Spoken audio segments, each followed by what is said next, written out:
ഫിഷിൻ്റെ കൂടെ പാല് കുടിച്ചാൽ എന്തെങ്കിലും പ്രശ്നം ഉണ്ടാവുമോ? അല്ലെങ്കിൽ ചായേൻ്റെ കൂടെ വെളുത്തുള്ളിയാണെന്നുണ്ടെങ്കിലോ? ഹായ് ഫ്രണ്ട്സ്, ഞാൻ ഡോക്ടർ പ്രസൂൺ.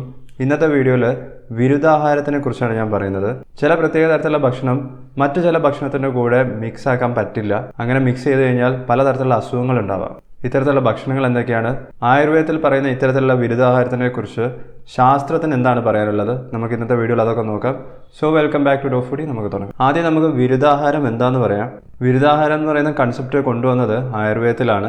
എത്രയോ ആയിരക്കണക്കിന് വർഷങ്ങൾക്ക് മുമ്പ് തന്നെ ചരകയാണ് ഇത്തരത്തിലുള്ള വിരുദ്ധാഹാരത്തിനെ കുറിച്ച് ആദ്യം എഴുതിയിട്ടുള്ളത്. അതിൽ പറയുന്നത് ചില പ്രത്യേക തരത്തിലുള്ള ഭക്ഷണം മറ്റു ചില ഭക്ഷണത്തിൻ്റെ കൂടെ മിക്സ് ചെയ്ത് കഴിച്ചു കഴിഞ്ഞാൽ പ്രശ്നങ്ങൾ ഉണ്ടാവാം. അത് ഭക്ഷണത്തിൻ്റെ ക്വാണ്ടിറ്റി ആവാം, ഭക്ഷണത്തിൻ്റെ തരമാവാം, ഏത് സമയമാണോ അത്തരത്തിലുള്ള ഭക്ഷണം കഴിക്കുന്നത്, അത് വേനൽക്കാലത്തിലാണോ അതോ മഴക്കാലത്തിലാണോ കഴിക്കുന്നത്, ഇതിനെല്ലാത്തിനും ഡിപ്പെൻഡ് ചെയ്യും. ഇനി ആയുർവേദത്തിൽ പറയുന്ന ഇത്തരത്തിലുള്ള വിരുദ്ധാഹാരത്തിൻ്റെ കുറച്ച് എക്സാമ്പിൾസ് പറയാം. ഫിഷിൻ്റെ കൂടെ മിൽക്ക് കഴിക്കുന്നത്, തേന് ചൂടാക്കിയിട്ട് കഴിക്കുന്നത്, തേനും പശുവിൻ്റെ നെയ്യും ഈക്വൽ എമൗണ്ട്സിൽ മിക്സ് ചെയ്തിട്ട് കഴിക്കുന്നത്, തേന് കുടിച്ചതിന് ശേഷം ചൂടുള്ള വെള്ളം കുടിക്കുന്നത്, പഞ്ചൻ്റ് ആയിട്ടുള്ള ഫുഡുണ്ട്, ഉദാഹരണത്തിന് ഗാർലിക്, ഇതെല്ലാം സമ്മർ സീസണിൽ കഴിക്കുന്നത്, വേനൽക്കാലത്ത് കഴിക്കുന്നതും, അതുപോലെ തന്നെ തണുത്തിട്ടുള്ള ഭക്ഷണമെല്ലാം വിൻ്റർ സീസണിൽ അല്ലെങ്കിൽ തണുപ്പുള്ള സമയത്ത് കഴിക്കുന്നതും പ്രശ്നമാണ്. അതിനേക്കാളും ഒക്കെ കൂടുതലായിട്ട് ചിലപ്പോൾ നിങ്ങൾ കേട്ടിട്ടുണ്ടാവുക രാത്രി സമയത്ത് തൈര് കഴിക്കുന്നതായിരിക്കും. മറ്റൊന്നാണ് ചൂടുള്ള ചായ അല്ലെങ്കിൽ കോഫി കുടിച്ച ഉടനെ തണുത്ത വെള്ളം കുടിക്കുക. ആയുർവേദത്തിൽ ഇത്തരത്തിലുള്ള ഭക്ഷണം കഴിച്ചു കഴിഞ്ഞാൽ പലതരത്തിലുള്ള മെറ്റബോളിക് കണ്ടീഷൻസും വരുന്നതെന്ന് പറയുന്നുണ്ട്. അതിൻ്റെ ചില ഉദാഹരണമാണ് വെയിറ്റ് കൂടുന്നത്, ഇമ്പോർട്ടൻസി ഉണ്ടാവുന്നത്, ഇൻഫെർട്ടിലിറ്റി, ബ്ലൈൻഡ്നെസ്, ഫിസ്റ്റുല ഉണ്ടാവാന്ന് പറയുന്നുണ്ട്, എസൈറ്റിസ് അല്ലെങ്കിൽ വയറിൽ നീർക്കെട്ട് ഉണ്ടാവാന്ന് പറയുന്നുണ്ട്, പലതരത്തിലുള്ള അനീമിയാസ്, സ്കിൻ ഡിസീസസ്, ഇൻഡൈജഷൻ, ഇത്തരത്തിൽ പലതരത്തിലുള്ള വിരുദ്ധാഹാരം ആയുർവേദത്തിൽ പറയുന്നുണ്ടെങ്കിലും ഇപ്പോൾ അത് ശരിയാണോ എന്ന് തെളിയിക്കാൻ നമുക്ക് മോഡേൺ സയൻസും ബയോകെമിസ്ട്രിയൊക്കെ ഉപയോഗിക്കാവുന്നതാണ്. അതുകൊണ്ട് തന്നെ ഇനി സയൻസ് എന്താണ് ഇതിനെക്കുറിച്ച് പറയുന്നതെന്നും കൂടി നമുക്ക് നോക്കാം. അതിൽ ചില എക്സാമ്പിൾസും പറയാം. ആദ്യം പറയാനുള്ളത് ചായൻ്റെ കൂടെ മിൽക്ക് ആഡ് ചെയ്യുന്നതാണ്. അതായത് നമ്മളുടെ സാധാരണ പാൽ ചായ ഉണ്ടാക്കേണ്ടത് വെള്ളത്തിലാണ്, അതിൽ മധുരം ഇടാൻ പാടില്ല. അതാണ് ഒറിജിനൽ ടീ എന്ന് പറയുന്നത്.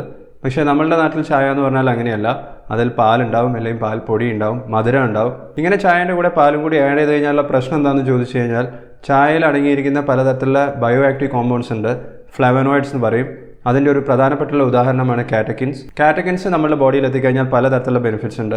കാർഡിയോവാസ്കുലർ ഡിസീസസ് വരാതെ നോക്കും, ഹാർട്ടിന് നല്ലതാണ്, ബ്ലഡ് പ്രഷർ മെയിൻറ്റെയിൻ ചെയ്യാനും പലതരത്തിലുള്ള ബെനിഫിറ്റ്സ് ഉള്ളതാണ് കാറ്റക്കിൻസ് എന്ന് പറയുന്ന ബയോ ആക്റ്റീവ് കോമ്പൗണ്ട്സ്. ഈ കാറ്റക്കിൻസിൻ്റെ കോൺസെൻട്രേഷൻ കുറയ്ക്കുന്നത് പാലിലുള്ള കെസീൻ എന്ന് പറയുന്ന ഒരു പ്രോട്ടീനാണ്. അപ്പോൾ രണ്ടും കൂടി മിക്സ് ചെയ്ത് കഴിഞ്ഞാൽ ഒന്നിൻ്റെ ആക്ഷൻ മറ്റേത് കാരണം കുറയ്ക്കുകയാണ് ചെയ്യുന്നത്. രണ്ടാമത്തെ ഒരു എക്സാമ്പിളാണ് പാലിൻ്റെ കൂടെ കട്ട തൈര് അല്ലെങ്കിൽ യോഗേർട്ട് കഴിക്കുന്നത്. ഇങ്ങനെ കഴിച്ചു കഴിഞ്ഞാൽ സ്റ്റൊമക്കിൽ എത്തിക്കഴിഞ്ഞാൽ അത് വീണ്ടും പാലിനെ പ്രസിപ്പിറ്റേറ്റ് ചെയ്യുന്നതാണ് പറയുന്നത്. ചിലപ്പോൾ വൊമിറ്റിംഗ് ഉണ്ടാക്കാം, നോസിയ അല്ലെങ്കിൽ വിമിഷ്ടം ഉണ്ടാക്കാം. അപ്പോൾ അത്തരത്തിലുള്ള കോമ്പിനേഷൻസും അവോയ്ഡ് ചെയ്യണമെന്നാണ് പറയുന്നത്. അതിന് സയൻറ്റിഫിക് എക്സ്പ്ലനേഷൻ ഉണ്ട്. മൂന്നാമത്തെ ഒരു കോമ്പിനേഷനാണ് ചായൻ്റെ കൂടെ ഗാർലിക് കഴിക്കുന്നത് അല്ലെങ്കിൽ വെളുത്തുള്ളി. ചായയിലുള്ള കുമോറിൻസിന് ആൻറ്റി കോയഗുലന്റ് പ്രോപ്പർട്ടി ഉണ്ട്, അതായത് രക്തത്തിനെ കട്ട പിടിക്കാതെ നോക്കാനുള്ള പ്രോപ്പർട്ടി ഉണ്ട്. ഗാർലിക്കിലുള്ള ചില ബയോ ആക്റ്റീവ് കോമ്പൗണ്ട്സിനും ഇതേ പ്രോപ്പർട്ടീസ് ആണുള്ളത്. അപ്പോൾ രണ്ടും ഒരുമിച്ച് കഴിച്ചു കഴിഞ്ഞാൽ ഈ പ്രോപ്പർട്ടി, അതായത് രക്തം കട്ട പിടിക്കാതെ ഇരിക്കാനുള്ള പ്രോപ്പർട്ടി കൂടുകയാണ് ചെയ്യുന്നത്. അപ്പോൾ ചിലപ്പോൾ ഇന്റേണൽ ബ്ലീഡിംഗ് ഉണ്ടാവാമെന്നാണ് പറയുന്നത്. ഇത് തിയററ്റിക്കലി പോസിബിൾ ആണ്, പക്ഷേ എത്രത്തോളം പ്രാക്ടിക്കലി പോസിബിൾ ആണെന്ന് തെളിയിക്കാൻ കൂടുതൽ സ്റ്റഡീസ് വേണ്ടിവരും. ഇതേപോലത്തെ മറ്റൊരു കോമ്പിനേഷനാണ് പോമിഗ്രാനൈറ്റ് അല്ലെങ്കിൽ അനാറിൻ്റെ ജ്യൂസും ഗ്രേപ്പ് ഫ്രൂട്ട് ജ്യൂസും ഒരുമിച്ച് കഴിക്കുന്നത്. ഗ്രേപ്പ് ഫ്രൂട്ട് എന്ന് പറഞ്ഞാൽ ഗ്രേപ്സ് അല്ല, കുറച്ചും കൂടി വലിയ തരത്തിലുള്ള ഒരു ഫ്രൂട്ടാണ്, സിട്രസ് ഫ്രൂട്ടാണ്. ഇതിൽ രണ്ടിലും സൈറ്റോക്രോം P450 എന്ന് പറയുന്ന എൻസൈമിനെ ബ്ലോക്ക് ചെയ്യുന്ന തരത്തിലുള്ള ചില ആക്റ്റീവ് കോമ്പൗണ്ട്സ് ഉണ്ട്. ഈ ഒരു എൻസൈം നമ്മളുടെ ഇൻറ്റസ്റ്റൈനിലും ലിവറിലും ഒക്കെ പലതരത്തിലുള്ള മരുന്നിൻ്റെ മെറ്റബോളിസത്തിന് അത്യാവശ്യമാണ്. അപ്പോൾ നിങ്ങൾ സ്ഥിരമായിട്ട് എല്ലാ ദിവസവും പലതരത്തിലുള്ള മരുന്നുകൾ കഴിക്കുന്ന ഒരാളാണെന്നുണ്ടെങ്കിൽ, അത് പ്രഷറിൻ്റെത്, പ്രമേഹത്തിൻ്റെത്, ഹാർട്ട് അറ്റാക്കിൻ്റെത്, ഇത്തരത്തിലുള്ള മരുന്നൊക്കെ കഴിക്കുന്നുണ്ടെങ്കിൽ ഇത്തരത്തിലുള്ള ജ്യൂസസ് ഒന്നും ഒരുമിച്ച് കഴിക്കാതിരിക്കുന്നത് നല്ലതായിരിക്കും. മറ്റൊരു എക്സാമ്പിളാണ് അൺറൈപ്പ് അല്ലെങ്കിൽ അധികം പഴുക്കാത്ത പച്ച തക്കാളി അല്ലെങ്കിൽ ഉരുളക്കിഴങ്ങ് ആൽക്കഹോളിൻ്റെ കൂടെ കഴിച്ചാൽ പ്രശ്നങ്ങൾ ഉണ്ടാവാം. ഇത്തരത്തിലുള്ള പച്ച തക്കാളിയിലും പൊട്ടറ്റോയിലും ഒക്കെ സൊളനിൻ എന്ന് പറയുന്ന ഒരു ആക്റ്റീവ് കോമ്പൗണ്ട് ഉണ്ട്. അത് ആൽക്കഹോളിൻ്റെ കൂടെ ഇന്ററാക്ട് ചെയ്യാൻ കഴിവുള്ളതാണ്. ആൽക്കഹോളിൻ്റെ സെഡേഷൻ അല്ലെങ്കിൽ ഉറക്കമുണ്ടാക്കുന്ന ഇഫക്റ്റ് അത് കൂട്ടാന്നാണ് പറയുന്നത്. ഇത്രയും എക്സാമ്പിൾസ് അല്ലാതെ ആയുർവേദത്തിൽ മറ്റു പലതരത്തിലുള്ള ഫുഡും കഴിക്കരുതെന്ന് പറയുന്നുണ്ട്. അതിൻ്റെ ഒരു പ്രധാനപ്പെട്ടുള്ള എക്സാമ്പിളാണ് ഫ്രൂട്ട്സിൻ്റെ കൂടെ മിൽക്ക് കഴിക്കാൻ പാടില്ല. അതായത് ഫ്രൂട്ട് സാലഡ്, നമ്മൾ സ്മൂത്തീസ്, ഇങ്ങനെയൊന്നും കഴിക്കാൻ പാടില്ല എന്ന് പറയുന്നുണ്ട്. പക്ഷേ അതിനെക്കൊണ്ട് വലിയ പ്രശ്നം ഉണ്ടെന്നൊന്നും സയൻറ്റിഫിക്കലി നമുക്ക് പ്രൂവ് ചെയ്യാൻ പറ്റിയിട്ടില്ല ഇതുവരെ. അതുപോലെ തന്നെയാണ് ഫിഷിൻ്റെ കൂടെ മിൽക്ക് അധികം ആൾക്കാരും കഴിക്കാറില്ല. ചില പ്രത്യേക തരത്തിലുള്ള റെസിപ്പീസ്, ചില പ്രത്യേക തരത്തിലുള്ള കറീസോ അങ്ങനെയൊക്കെ ഉണ്ടാക്കുന്ന സമയത്ത് മാത്രമായിരിക്കും പാല് അല്ലെങ്കിൽ പാൽ ഉൽപ്പന്നങ്ങൾ ഉപയോഗിക്കുന്നത് അതിനെക്കൊണ്ടും എന്തെങ്കിലും ചേഞ്ചസ് നമ്മുടെ ബോഡിയിൽ നടക്കുന്നുണ്ടോ എന്നുള്ളത് കണ്ടുപിടിക്കേണ്ട കാര്യം തന്നെയാണ്. ഇത്തരത്തിലുള്ള വിരുദ്ധാഹാരം സ്ഥിരമായിട്ട് കഴിച്ചു കഴിഞ്ഞാൽ നമുക്കുണ്ടാവുന്ന ഡാമേജസ് സയൻറ്റിഫിക്കലി പല രീതിയിൽ എക്സ്പ്ലെയിൻ ചെയ്യാം. പലതരത്തിലുള്ള ബയോകെമിസ്ട്രി സ്റ്റഡീസിലും കണ്ടെത്തിയത് ഇത്തരത്തിലുള്ള ഭക്ഷണം കഴിക്കുകയാണെന്നുണ്ടെങ്കിൽ അത് നമ്മളുടെ സെല്ലുലാർ ലെവലിലും മോളിക്കുലർ ലെവലിൽ പോലും ഇൻഫ്ലമേഷൻ ഉണ്ടാക്കുന്നുണ്ടെന്നാണ്. അതിൽ പ്രധാനമായിട്ടുള്ള ഒരു മെക്കാനിസം എന്ന് പറയുന്നത് നമ്മളുടെ ശരീരത്തിലുള്ള ഇൻഫ്ലമേഷൻ ഉണ്ടാക്കുന്ന ഒരു ഈക്കോസിനോയിഡ് പാത്വേ ഉണ്ട്. അതിനെ കൂടുതലായിട്ടും സ്റ്റിമുലേറ്റ് ചെയ്യും. ഈക്കോസിനോയിഡ് പാത്വേ കൂടുതലായിട്ട് സ്റ്റിമുലേറ്റ് ചെയ്യുന്ന സമയത്ത് അറാക്കിഡോണിക് ആസിഡ് ഉണ്ടാവും, സെല്ലുലാർ ലെവലിലും ഉണ്ടാവും. അറാക്കിഡോണിക് ആസിഡിൽ നിന്നാണ് പ്രോസ്റ്റഗ്ലാൻഡിൻസും ത്രോംബോക്സിനും ഒക്കെ ഉണ്ടാകുന്നത്. ഇതാണ് നമ്മളുടെ ബോഡിയിൽ ഇൻഫ്ലമേഷൻ ഉണ്ടാക്കുന്നത്. പ്രോസ്റ്റഗ്ലാൻഡിൻസും ത്രോംബോക്സിനും ഒക്കെ നമ്മളുടെ ശരീരത്തിൽ ഓക്സിഡേറ്റീവ് സ്ട്രെസ് ഉണ്ടാക്കുന്നുണ്ട്. ഫ്രീ റാഡിക്കൽസിൻ്റെ എണ്ണം കൂട്ടുന്നുണ്ട്. ഫ്രീ റാഡിക്കൽസ് കൂടുന്നതിനനുസരിച്ച് ഓക്സിഡേറ്റീവ് ഡാമേജസ് കൂടും. അത് നമ്മളുടെ സെല്ലിനെ ഡാമേജ് ചെയ്യും. DNA ലെവലിൽ പോലും മാറ്റങ്ങൾ വരുത്താൻ കഴിവുള്ള തരത്തിലുള്ള ഓക്സിഡേറ്റീവ് റാഡിക്കൽസ് ആണിത്. നമ്മുടെ ശരീരത്തിലുള്ള ഇൻഫ്ലമേഷൻ കൂടുന്നതിനനുസരിച്ച് നമുക്ക് പലതരത്തിലുള്ള ഇൻഫ്ലമേറ്ററി ഡിസീസസ് ഉണ്ടാവാമെന്നാണ് പറയുന്നത്. ഇത് 1-2 ദിവസം കൊണ്ടൊന്നും മനസ്സിലാവില്ല. പക്ഷേ എല്ലാ ദിവസവും ഇത്തരത്തിലുള്ള ഭക്ഷണം കഴിച്ചുകൊണ്ടിരിക്കുന്നവർക്ക് 10-20 കൊല്ലം കഴിഞ്ഞ് കഴിഞ്ഞാൽ അതിൻ്റെ ആക്ഷൻ മനസ്സിലായി തുടങ്ങും. ചുരുക്കി പറഞ്ഞാൽ ഇത്തരത്തിലുള്ള ഭക്ഷണം സൈറ്റോടോക്സിക് എന്ന് പറയുന്നുണ്ട്. അതായത് സെല്ലുലാർ ലെവലിൽ ടോക്സിക് ആണ്. ജീനോടോക്സിക് എന്ന് പറയുന്നത് അതായത് ജീൻസിനെ പോലും മോഡിഫൈ ചെയ്യാനും ജീൻസിന് ടോക്സിക് ആണെന്ന് പറയുന്നുണ്ട്. ഈ പറയുന്ന ചേഞ്ചസ് ഒക്കെ വരുത്തിയിട്ട് നമ്മളുടെ ഏജിങ് പ്രോസസ്സിനെ അത് സ്പീഡപ്പ് ആക്കുകയാണ് ചെയ്യുന്നത്. കുറച്ചും കൂടി സ്പീഡാക്കും. അതായത് പെട്ടെന്ന് 30 വയസ്സുള്ള ഒരാൾക്ക് 60 വയസ്സുള്ള ഒരാളുടെ അതേപോലത്തെ ക്യാരക്ടേഴ്സ് വരികയാണെന്നുണ്ടെങ്കിൽ അതാണ് ഇത്തരത്തിലുള്ള വിരുദ്ധാഹാരം കഴിച്ചു കഴിഞ്ഞാൽ നമ്മളുടെ ബോഡിയിലും സെല്ലുലാർ ലെവലിൽ ഉണ്ടാവുന്നത്. പക്ഷേ എടുത്തു പറയേണ്ട മറ്റൊരു കാര്യമുണ്ട്.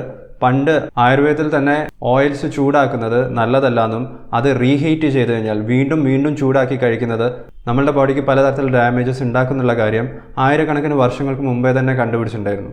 പ്രത്യേകിച്ച് എടുത്തു പറയേണ്ടത് വെജിറ്റബിൾസ് ഡീപ് ഫ്രൈ ചെയ്യുന്നത്, മീറ്റ്, എഗ്ഗ് പോലത്തെ സാച്ചുറേറ്റഡ് ഫാറ്റ് ഉള്ള ഫുഡ് ഐറ്റംസ് എല്ലാം കൂടുതൽ ചൂടാക്കുന്നത്, ഓവർ ഹീറ്റിംഗ്, ഇതൊക്കെ സാധാരണ വെജിറ്റബിൾ ഓയിൽ, അത് കോക്കനട്ട് ഓയിൽ ആവാം, സൺഫ്ലവർ ഓയിൽ ആവാം, എന്ത് തരത്തിലുള്ള വെജിറ്റബിൾ ഓയിലും ചൂടാക്കി കഴിഞ്ഞാൽ ട്രാൻസ് ഫാറ്റ്സ് ഉണ്ടാവുന്നുണ്ടെന്ന് പറയുന്നുണ്ട്. ട്രാൻസ് ഫാറ്റ്സ് ആണ് നമുക്ക് ഏറ്റവും കൂടുതൽ ഹൃദയ സംബന്ധമായിട്ടുള്ള രോഗങ്ങൾ ഉണ്ടാക്കാനുള്ള പ്രധാന കാരണം എന്ന് പറയുന്നത്. അത് സ്ട്രോക്ക്, ഹാർട്ട് അറ്റാക്ക് പോലത്തെ അസുഖങ്ങൾ ഉണ്ടാക്കാനും ഈ ഒരൊറ്റ കാരണം മതി. ചുരുക്കി പറഞ്ഞാൽ chips, potato chips, fried items, മീൻ പൊരിച്ചിട്ട് കഴിക്കുന്നത്, എഗ് ഓംലേറ്റ് ഉണ്ടാക്കുന്നത്, എഗ് ഫ്രൈ ചെയ്യുന്നത്, വെജിറ്റബിൾസ് ഫ്രൈ ആക്കുന്നത്, ബേക്കറി ഐറ്റംസും ഒക്കെ ഒഴിവാക്കണം എന്നുള്ള കാര്യം ആയുർവേദത്തിൽ തന്നെ പറയുന്നുണ്ട്. ആയുർവേദത്തിൽ പറയുന്ന എല്ലാ തരത്തിലുള്ള വിരുദ്ധാഹാരത്തിനെ കുറിച്ചും നമുക്ക് ഇനിയും സയൻറ്റിഫിക്കലി അത് ശരിയാണോ അല്ലേ എന്നുള്ളത് നോക്കാൻ വേണ്ടി വീണ്ടും പലതരത്തിലുള്ള സ്റ്റഡീസ് നടത്തണം, റിസർച്ചസ് നടത്തണം, ട്രയൽസ് നടത്തണം. എന്നാൽ മാത്രമേ നമുക്ക് ഇതിനെക്കുറിച്ചുള്ള കൂടുതൽ ഡാറ്റ അറിയുള്ളൂ. പോരാത്തതിന് പണ്ട് ആയുർവേദത്തിൽ പറഞ്ഞുകൊണ്ടിരിക്കുന്നത് പണ്ടത്തെ കാലത്ത് ആൾക്കാർ കഴിച്ചുകൊണ്ടിരുന്ന തരത്തിലുള്ള ഭക്ഷണമാണ്. ഇപ്പം മോഡേൺ ഡേയിൽ നമ്മൾ കഴിച്ചുകൊണ്ടിരിക്കുന്ന ഭക്ഷണത്തിൻ്റെ ശൈലി തന്നെ മാറിയിട്ടുണ്ട്. അതുകൊണ്ട് തന്നെ ഇപ്പം നമ്മൾ കഴിച്ചുകൊണ്ടിരിക്കുന്ന ഭക്ഷണം പലതരത്തിലുള്ള കോമ്പിനേഷൻസിന് എന്തെങ്കിലും പ്രശ്നമുണ്ടോ എന്ന് നോക്കാൻ പുതിയ തരത്തിലുള്ള സ്റ്റഡീസിൻ്റെ ആവശ്യമുണ്ട്. അതുകൊണ്ട് തന്നെ നമുക്കിപ്പോൾ ചെയ്യാൻ പറ്റുന്ന ഒരു ഈസി ആയിട്ടുള്ള കാര്യം എന്ന് പറയുന്നത് ബേസിക്സ് കറക്റ്റായിട്ടും ഫോളോ ചെയ്യാന്നുള്ളതാണ്. ഫ്രൈഡ് ഐറ്റംസ് കഴിക്കാതിരിക്കുന്നതും, അനാവശ്യമായിട്ടുള്ള പുതിയ റെസിപ്പീസ് കണ്ടുപിടിക്കാതിരിക്കുന്നതും, അനാവശ്യമായിട്ടുള്ള ബേക്കറി ഐറ്റംസും കൂടുതൽ ടേസ്റ്റ് ഉള്ളതും കൂടുതൽ കളർഫുൾ ആയിട്ടുള്ള ഫുഡിൻ്റെ പുറകെ പോവാതെ വീട്ടിൽ നിന്ന് തന്നെ നല്ല രീതിയിലുള്ള ഹെൽത്തി ഫുഡ് ഉണ്ടാക്കി കഴിക്കുന്നതായിരിക്കും. ഇനി നിങ്ങൾക്ക് ഏത് തരത്തിലുള്ള വിരുദ്ധാഹാരത്തിനെ കുറിച്ചാണ് കൂടുതൽ അറിയേണ്ടത്, ഏതെങ്കിലും പ്രത്യേക തരത്തിലുള്ള ഫുഡ് കോമ്പിനേഷനെ കുറിച്ച് നിങ്ങൾക്ക് കൂടുതൽ അറിയണമെങ്കിൽ അത് കമൻറ്റ് ബോക്സിൽ രേഖപ്പെടുത്തിയാൽ മതി. ഞാൻ അതിനെക്കുറിച്ചൊരു വീഡിയോ ചെയ്യാൻ ശ്രമിക്കുന്നതായിരിക്കും. ഈ ചാനലിൽ ഞാനൊരു മെമ്പർഷിപ്പ് സ്റ്റാർട്ട് ചെയ്തിട്ടുണ്ട്. നിങ്ങൾ ഈ ചാനലിൽ മെമ്പർ ആവുകയാണെന്നുണ്ടെങ്കിൽ ഇത്തരത്തിലുള്ള കൂടുതൽ വീഡിയോസും നിങ്ങൾക്ക് മാത്രമായിട്ട് കാണാൻ സാധിക്കും. ചാനൽ മെമ്പർ ആവാനുള്ള ലിങ്ക് ലൈക്ക് ബട്ടൻ്റെ താഴെ നിങ്ങൾക്ക് കാണാം. നമ്മൾ കിച്ചണിൽ സാധാരണ ഉപയോഗിക്കുന്ന ഓരോ തരത്തിലുള്ള ഫുഡ് ഐറ്റം, അത് വെജിറ്റബിൾസ് ആവട്ടെ, ഫ്രൂട്ട്സ് ആവട്ടെ, ഗാർലിക് ആവട്ടെ, ജിഞ്ചർ ആവട്ടെ, എല്ലാത്തിനെയും കുറിച്ചും ഞാൻ വീഡിയോസ് ചെയ്തിട്ടുണ്ട്. ഈ വീഡിയോസൊക്കെ ഒരൊറ്റ പ്ലേലിസ്റ്റിൻ്റെ രൂപത്തിലാക്കിയിട്ട് ഇവിടെ നിങ്ങൾക്ക് ക്ലിക്ക് ചെയ്ത് കഴിഞ്ഞാൽ കാണാവുന്നതാണ്. ഈ വീഡിയോ നിങ്ങൾക്ക് ഇഷ്ടപ്പെട്ടാൽ ലൈക്ക് ചെയ്യുക, ഷെയർ ചെയ്യുക, ചാനൽ സബ്സ്ക്രൈബ് ചെയ്യാത്തവർ ഒറ്റത്തവണ സബ്സ്ക്രൈബ് ചെയ്യുക. ഞാൻ നിങ്ങളെ നെക്സ്റ്റ് വീഡിയോയിൽ കാണാം. Thank you so much watching. By.